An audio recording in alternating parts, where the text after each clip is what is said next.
Hello guys! Welcome back to my YouTube channel!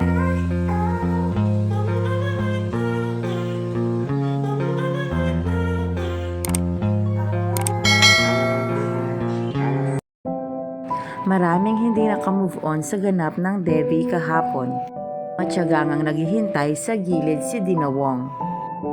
Marami na ditong kinilig at napapasana all. At heto pa pala, may ganap pa pala pagkatapos ng laro. Habang naglalakad na pauwi sina Ivy at Dina, bigla namang sinalubong ni Camille Cal si Ivy at niyakap ito. At kapansin-pansin naman ang paghintay ni Dina Wong sa kanya. Kinuha pa ang kanyang bag para hindi siya mahirapan. Sobrang swerte talaga ni Ivy Laksina dahil meron siyang isang dinuwang na mapagmahal. Galawan ng dalawa ay masyadong patok sa mga fans. Malakas din naman kasi ang chemistry ng Devi. Sila lagi ang inaabangan after the game kung ano ang kanilang ganap. Supportive din naman talaga si Ivy kay Dina. Sa lahat ng laro ni Dina ay nandoon siya.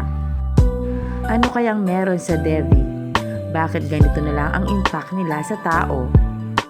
Pero sa totoo lang, sila ang nagpapakilig tuwing PBL.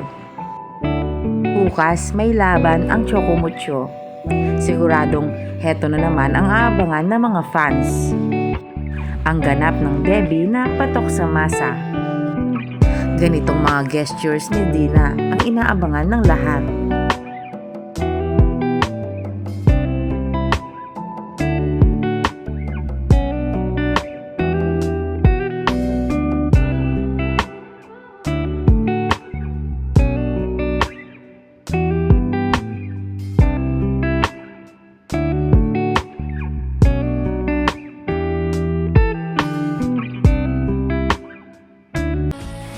So, ayun na nga guys.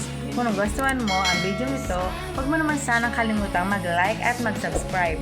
At pakipindutin mo na din ang notification bell para lagi kang updated sa aking mga videos.